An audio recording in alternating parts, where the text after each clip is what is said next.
Welcome back to another technical video. Today we'll be going through your question, answering it, and hopefully finding that solution that you need.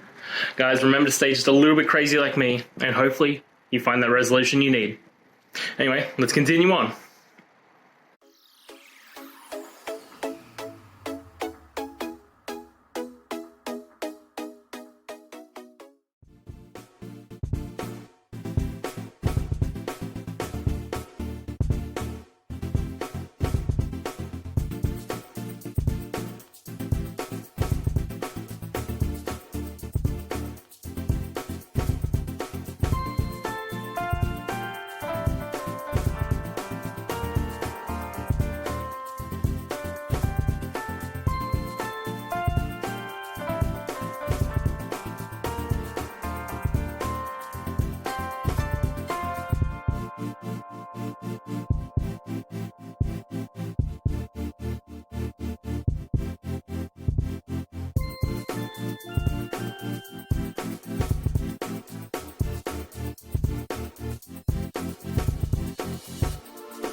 And that's it. I hope this video has helped you get through to that resolution that you're looking for. If it did, please hit subscribe.